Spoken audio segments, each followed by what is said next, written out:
Thank you Manjusha గారు. అందరికీ నమస్కారం. సో ఆల్రెడీ ఇంట్రడక్షన్ అయిపోయింది. చాలా తక్కువ టైంలో మంచి రోజు అనుకుని డేట్ అనౌన్స్ చేశారు ప్రొడ్యూసర్స్. పబ్లిసిటీకి సరిపడా టైం ఉంటుందా లేదా అని ఏదో ఉడతా భక్తిగా నా వంతు ఒక టీషర్ట్ మీద టైటిల్ ప్రింట్ చేసుకొని సినిమా రిలీజ్ అయ్యి 4 రోజులు ఆ టీషర్ట్ వేసుకొని తిరుగుదాం అనుకున్నా. సరే, ఇంకా ప్రింటింగ్ స్టార్ట్ అయింది. అవగానే ఫోన్ వచ్చింది, ఓ బ్రేకింగ్ న్యూస్, ఆపండ్రా అని ప్రింటింగ్ ఆపడం జరిగింది. సో ఇప్పుడు ప్రింటింగ్ చేస్తున్న వాళ్ళు నన్ను అడిగారు, ఏమైందండి, ఇంకా భగవాన్ కొట్టాలి కదా. వద్దొద్దు అన్న. ఎందుకు? దానికి వేరే రీజన్ ఉంది, ఆ టైటిల్ ఇప్పుడు లేదు. కొన్ని ఏ టైటిల్ ఉందని, ఏదో ఒకటి ఉంటుందిలే అక్కడితో ఆపే అన్న. కాదండి, కింద భగవాన్ లేకపోతే జనం ఫీల్ అవుతారు కదా అన్నారు. ఫీల్ అవ్వరు అని చెప్పా. ఎందుకంటే భగవంతుడిని ఎత్తుకున్న పని రోజు మనుషులు చేసేదేగా. ఎంత వెతికినా కనబడిన వాడే భగవంతుడు అని అడ్జస్ట్ అయిపోతారు. అదొక రీజన్. రెండోది, విపరీతమైన భక్తులు ఉన్నారు అనుకుందాం. వాళ్ళేమంటారు, ఏ పేరు పెట్టి పిలిచినా భగవంతుడు పలుకుతాడు కాబట్టి అది భగవంతు కావచ్చు. సందీప్ కిషన్ గారు చెప్పినట్టు హే సుహాస్ కూడా వర్కౌట్ అయిపోద్ది, ఏదైనా ఉండొచ్చు.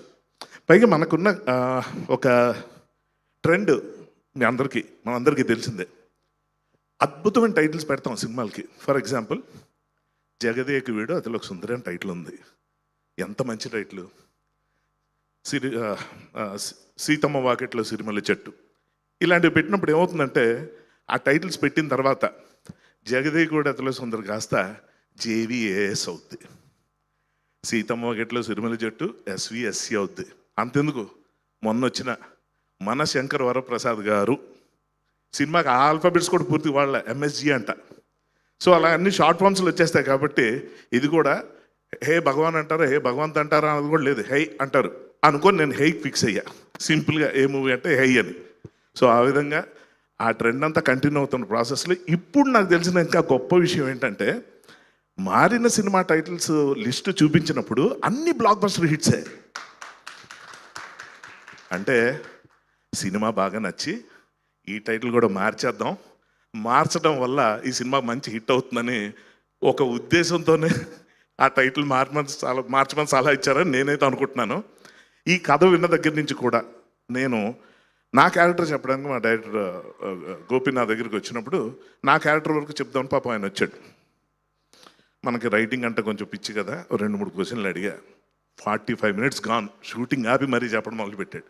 నేను ఎంత ఎంజాయ్ చేశానంటే, నేను ఒకటే అన్నా, ఈ సినిమా చెడిపోవాలి అంటే మీరు పెద్ద తపస్సే చేయాలి.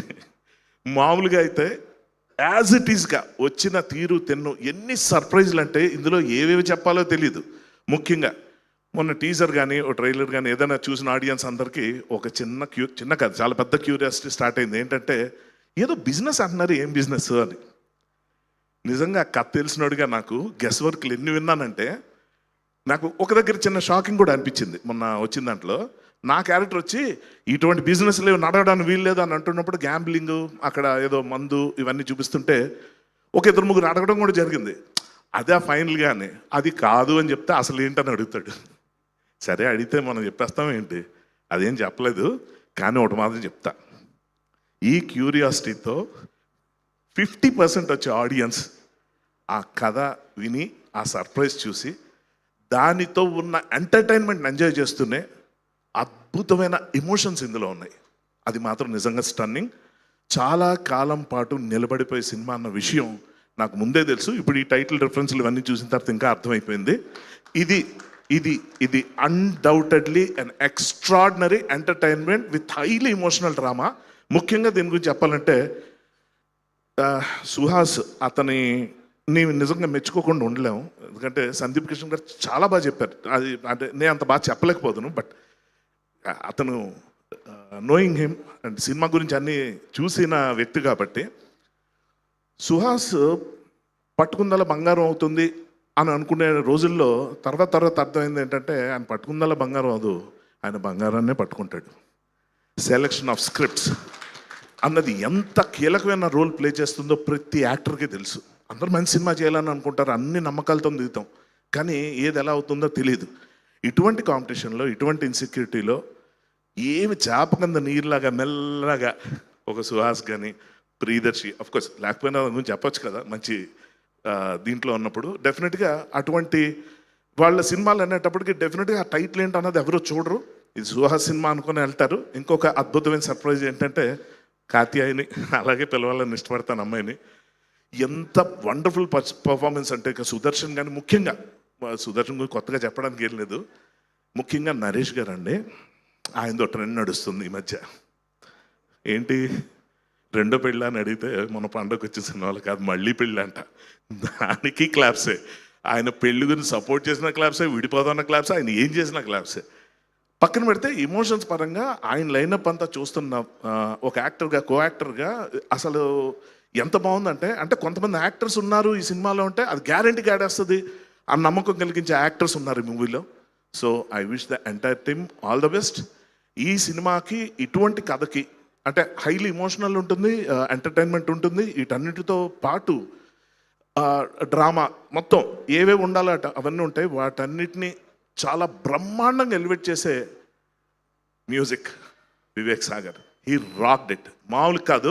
అతనికి స్పెషల్ అప్రిసియేషన్, స్పెషల్ మెన్షన్ ఈ మూవీలో ఉంటుంది. అఫ్కోర్స్ అన్నిట్లో ఉంటాయి, కానీ ఇది నాకు తెలుసు కాబట్టి చెప్తున్నా. It's not a promotion, it's a promise. Please watch. Thank you. Super Harshavardhan garu, రెడీగా ఉన్నాను నేను పెన్తో. అసలే మీరు రైటరు, మేము మిస్ అవ్వకుండా మీ చేత బ్లెస్సింగ్స్ రాయించుకోవాలనుకుంటున్నాం బ్లెస్సింగ్ వాల్లో. ఇప్పుడు నాకు సైట్ ఉందని ఊరంతా తెలియాలని కళ్ళద్దాలు అక్కడ పెట్టొచ్చాను. అటు తిరిగితే ఏం కనబట్లేదు. ఇంకా నేను దేవుడి మీద భారం పెట్టి నేను ఏదో ఒకటి రాస్తాను, మీరు చదవండి. ఓకే.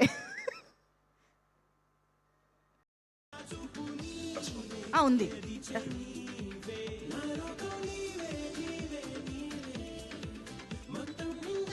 టైటిల్